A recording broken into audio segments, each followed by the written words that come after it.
Big boss season 11ರ ಬಳಿಕ ಮತ್ತೆ ಕಿರುತೆರೆಗೆ comeback ಮಾಡುತ್ತಿರುವ ಗೀತಾ ಧಾರಾವಾಹಿ ಖ್ಯಾತಿಯ ಭವ್ಯ ಗೌಡ. ಹೌದು, ಭವ್ಯ ಗೌಡ ಅವರ ನ್ಯೂ ಸೀರಿಯಲ್ ಶೂಟಿಂಗ್ ಸಹ ಈಗ ಆರಂಭವಾಗಿದ್ದು ಅದರ ವಿಡಿಯೋ ಸಹ ವೈರಲ್ ಆಗಿದೆ. ಹಾಗಾದ್ರೆ ಯಾವ ಸೀರಿಯಲ್ನ ಮೂಲಕ ಭವ್ಯ ಗೌಡ ಅವರು ಮತ್ತೆ ಕಿರುತೆರೆಯಲ್ಲಿ ಕಾಣಿಸಿಕೊಳ್ಳಲಿದ್ದಾರೆ ಎಂದು ನೋಡೋಣ ಬನ್ನಿ.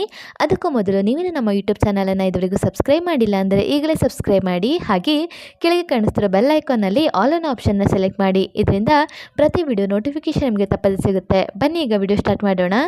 ಕಲರ್ಸ್ ಕನ್ನಡದ ಗೀತಾ ಧಾರಾವಾಹಿ ಮೂಲಕ ಖ್ಯಾತಿ ಗಳಿಸಿರುವ ಭವ್ಯ ಗೌಡ ಅವರು ನಂತರ ಬಿಗ್ ಬಾಸ್ ಸೀಸನ್ 11ರ ಸ್ಪರ್ಧಿಯಾಗಿ ಸಹ ಬಿಗ್ ಬಾಸ್ ಮನೆಗೆ ಎಂಟ್ರಿ ಕೊಟ್ಟಿದ್ದರು. ಈ ಬಳಿಕ ಈಗ ಭವ್ಯ ಗೌಡ ಅವರು ಮತ್ತೆ ಕಿರುತೆರೆಯಲ್ಲಿ ಕಾಣಿಸಿಕೊಳ್ಳುತ್ತಿದ್ದಾರೆ. ಹೌದು, ಭವ್ಯ ಗೌಡ ಅವರ ಸೀರಿಯಲ್ನ ಶೂಟಿಂಗ್ ಸಹ ಆರಂಭವಾಗಿದ್ದು ಭವ್ಯ ಗೌಡ ಅವರು ಯಾವ ಸೀರಿಯಲ್ನಲ್ಲಿ ನಟಿಸಲಿದ್ದಾರೆ ಎನ್ನುವ ಚರ್ಚೆಗಳು ಆರಂಭವಾಗಿದೆ. ಹೌದು, ಭವ್ಯ ಗೌಡ ಅವರು ಮೊದಲು ಕಲರ್ಸ್ ಕನ್ನಡದ ಗೀತಾ ಧಾರಾವಾಹಿ ಮೂಲಕ ತಮ್ಮ ಕಿರುತೆರೆ ವೃತ್ತಿ ಜೀವನವನ್ನು ಆರಂಭಿಸಿದವರು. ಹೀಗಾಗಿ ಭವ್ಯ ಗೌಡ ಅವರು ಕಲರ್ಸ್ ಕನ್ನಡದಲ್ಲಿ ಹೊಸದಾಗಿ ಆರಂಭವಾಗುತ್ತಿರುವ ನಂದಗೋಕುಲ ಎನ್ನುವ ಧಾರಾವಾಹಿಯಲ್ಲಿ ಕಾಣಿಸಿಕೊಳ್ಳಬಹುದಾ ಅಥವಾ ಜಿ ಕನ್ನಡದಲ್ಲಿ ಪ್ರಸಾರವಾಗಲಿರುವ ಕರ್ಣ ಎನ್ನುವ ಧಾರಾವಾಹಿಯಲ್ಲಿ ಕಾಣಿಸಿಕೊಳ್ಳಬಹುದಾ ಎನ್ನುವ ಕುತೂಹಲ ಎಲ್ಲರಲ್ಲೂ ಇದೆ. ಹಾಗಾದ್ರೆ ಭವ್ಯ ಗೌಡ ಅವರು ಕಲರ್ಸ್ ಕನ್ನಡದ ನಂದಗೋಕುಲ ಹಾಗೂ ಜಿ ಕನ್ನಡದಲ್ಲಿ ಪ್ರಸಾರವಾಗಲಿರುವ ಕರ್ಣ ಧಾರಾವಾಹಿ ಈ ಎರಡು ಧಾರಾವಾಹಿಗಳಲ್ಲಿ ಯಾವ ಧಾರಾವಾಹಿಯಲ್ಲಿ ಕಾಣಿಸಿಕೊಳ್ಳಲಿದ್ದಾರೆ ಎಂದು ನೋಡೋದಾದ್ರೆ ಕೆಲವು ಮಾಹಿತಿಗಳ ಪ್ರಕಾರ ಭವ್ಯ ಗೌಡ ಅವರು ಜಿ ಕನ್ನಡದಲ್ಲಿ ಪ್ರಸಾರವಾಗಲಿರುವ ಕರ್ಣ ಧಾರಾವಾಹಿಯಲ್ಲಿ ಕಾಣಿಸಿಕೊಳ್ಳುವ ಸಾಧ್ಯತೆ ಇದೆ.